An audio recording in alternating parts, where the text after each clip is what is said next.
مصر کے شہر میں ایک تاجر رہتا تھا۔ وہ تاجر ایماندار اور سخی انسان تھا۔ اس کے پاس اللہ تعالیٰ کا دیا ہوا سب کچھ موجود تھا۔ کبھی کسی تاجر نے اس کے دیے گئے مال پر کبھی اعتراض نہیں کیا، اور اسی وجہ سے وہ ایک کامیاب تاجر بن گیا تھا۔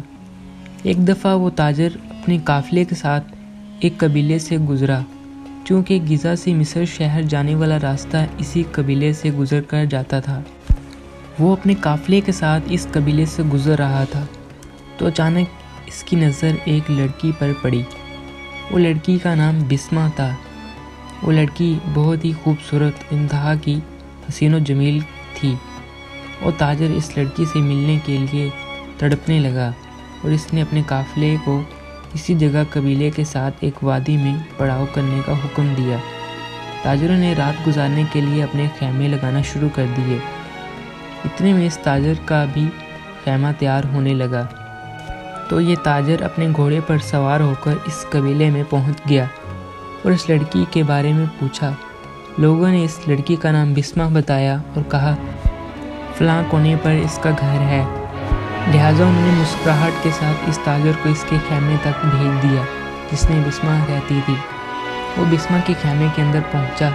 سلام دعا کے بعد اس لڑکی نے تاجر کی اچھی مہمان نوازی کی، اور مہمان نوازی کرنے کے بعد اس سے اپنے خیمے میں آنے کی وجہ پوچھی تو تاجر نے بلا جھجک اس سے نکاح کرنے کا دعویٰ کر دیا۔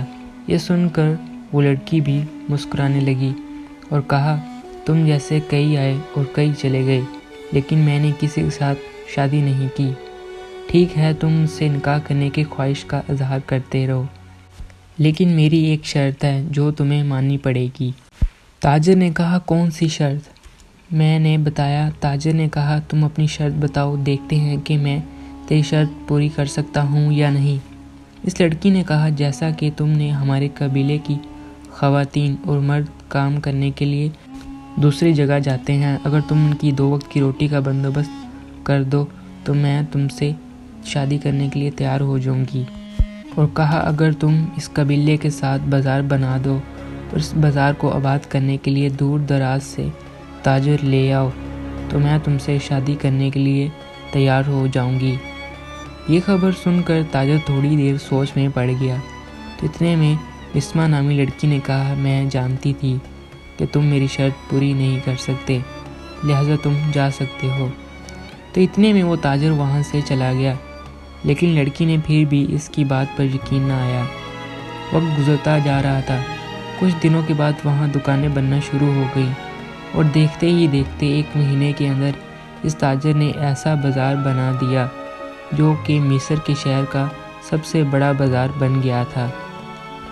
اس تاجر نے اپنی ساری زندگی کی جمع پونجی اور جتنے بھی بازاروں میں بڑے بڑے تجارت کے ذریعے بنے تھے ان سب کو لا کر اس بازار پر خرچ کر دیے، اور اب وہ تاجر اس بازار سے اچھے داموں میں بیچا جا رہا تھا۔ اس کے بدلے میں تمہاری خواتین کو اچھی خاصی مزدوری ملے گی، اور جو تمہارے قبیلے کے ہنرمند نوجوان ہیں اچھی خاصی انہیں مزدوری مل جائے گی، اور جو تمہارے قبیلے کے ہنرمند جوان ہیں وہ اپنا ہنر دکھا سکیں گے، اور جو قبیلے کے نوجوان غریب ہیں ان کو میں دکانیں بنا کر دے دوں گا جس سے وہ اپنی اچھی خاصی روزی کما سکتے ہیں۔ یہ سن کر بسمہ بڑی حیران ہو گئی کہ آخر ایک انسان اتنا سب کچھ ایک لڑکی کی محبت میں کیسے کر سکتا ہے جس نے اپنی ساری زندگی کی جمع پونجی صرف مجھ سے شادی کرنے کے لیے خرچ کر دی۔ لیکن پھر اس کے دماغ میں خیال آیا کہ یہ صرف میرے حسن پر عاشق ہو گیا ہے، محبت اور حسن کا کوئی جوڑ نہیں۔ لہٰذا بسمہ اس تاجر سے نکاح کرنے کے لیے مجبور ہو گئی۔ چند دنوں کے بعد ان کی شادی بھی ہو گئی، اور وہ ایک دوسرے کے ساتھ ہنسی خوشی زندگی گزارنے لگے۔ تاجر سوچتا تھا کہ میری بیوی مجھ سے بے پناہ محبت کرتی ہے، لیکن اس کا اعتبار ایک دن ایسا ٹوٹا کہ تاجر کی ساری دنیا ہی اجڑ کر رہ گئی۔ ایک دن وہ تاجر بازار سے اپنے بستر پر آرام کرنے گیا۔ اسے ایک ایسی چیز یاد آئی جس نے اس کی آنکھیں کھول کر رکھ دیں۔ وہ چیز یہ تھی کہ جو کہ اس تاجر کے دوسرے تاجروں کے ساتھ کیے گئے معاہدے تھے۔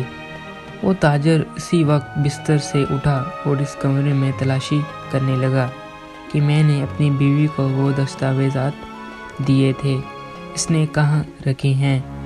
تلاش کرتے کرتے اس نے ایک ایسی چٹھی ملی جس کو پڑھ کر اس کے رونگٹے ہی کھڑے ہو گئے۔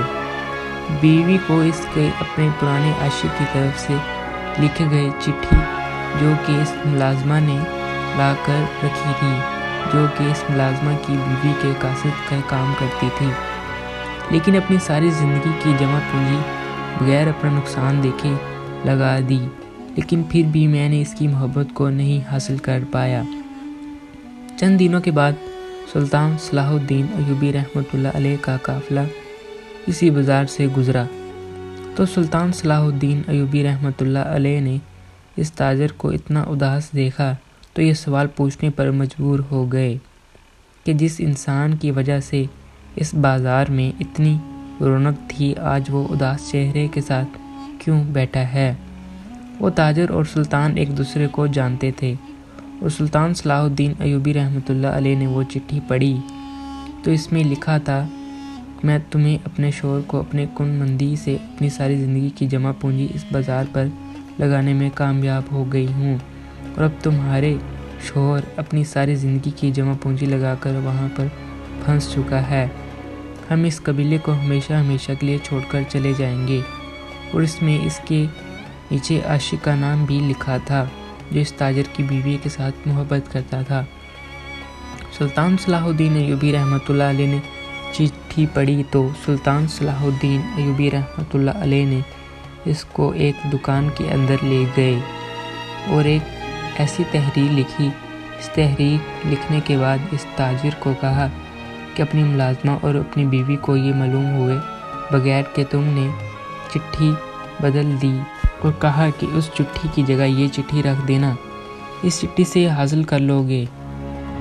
یہ سن کر وہ تاجر بڑا حیران ہوا کہ حضور، آخر آپ نے چٹھی میں کیا لکھا ہے؟ تو سلطان صلاح الدین ایوبی رحمۃ اللہ علیہ کی لکھی ہوئی چٹھی رکھ دی اور آرام کرنے لگا۔ وقت گزرتا رہا، جیسے ہی اس کی بیوی گھر لوٹی تو اس کی ملازمہ نے آتے ہی اسے وہ چٹھی نکال کر دے دی، لیکن نہ ہی ملازمہ کو پتا تھا کہ اس تاجر کی چٹھی بدل گئی، اور نہ ہی اس کی بیوی کو پتہ چلا۔ جیسی اس کی بیوی نے وہ چٹھی پڑھی تو اسی وقت رونے لگی اور کہا، اے میرے مالک، مجھے بھٹکتے ہوئے راستے سے سیدھے راستے پر لگا دیا۔ اگر میں اپنے شوہر کی ساری زندگی خدمت کرتی رہوں تو پھر بھی میں اس کا شکر ادا نہیں کر سکتی، لیکن اگر تم میرے ہاتھ سے چلی جاتی تو میں اس ساری زندگی کا تڑپ کر مرتا رہتا۔ یہ سن کر اس کی بیوی اپنے شوہر کے سینے سے لگ گئی اور معافی مانگنے لگی، لیکن اب تاجر دل میں حیران تھا کہ آخر سلطان صلاح الدین ایوبی رحمۃ اللہ علیہ نے آخر اس چٹھی میں ایسا کیا لکھا تھا جس نے میری بیوی کو بھٹکنے سے بچا لیا۔ وہ رات کو اٹھ کر اس صندوق کے قریب گئے اور صندوق کھول کر جب وہ چٹھی پڑھی تو اس میں رومٹے کے بازاروں میں اس کا نام ختم ہو جائے گا اور میرے مقابلے میں اور کوئی تاجر نہیں ہوگا، اس لیے اب میرا مقصد کامیاب ہو گیا ہے۔ تمہارا شوہر اپنی ساری زندگی کی جمع پونجی اس بازار پر لگا چکا ہے، اور اب مصر کے چھوٹے سے چھوٹے بازار میں تمہارے شوہر کا کاروبار ختم ہو چکا ہے۔ تم اپنے شوہر کے ساتھ خوش رہو۔ جب چٹھی تاجر نے پڑھی تو سیدھا سلطان کے پاس گیا اور کہا، حضور، آپ سب یہ کیسے جانتے تھے؟ تو سلطان صلاح الدین ایوبی رحمۃ اللہ علیہ نے کہا کہ ایک راز ہے، یہ راز صرف سلطان ہی جان سکتا ہے، اس راز پر پردہ رہے تو بہتر ہے۔ وہ تاجر اپنے گھر آیا اور سوچنے لگا کہ بے شک میں نے اپنی ساری دولت قربان کر دی، لیکن پھر بھی حقیقی محبت سے ملوا دیا۔ اور بہت سے مورخین لکھتے ہیں کہ اس بازار کے ساتھ ساتھ بڑے بڑے بازاروں میں بھی تجارت کرنے لگا۔ تو گائز، یہ تھی آج کی ویڈیو، امید ہے آپ لوگوں کو پسند آئی ہوگی۔ اگر بیچ میں سے کوئی غلطی ہوگی تو مجھے معاف کر دینا ہوگا۔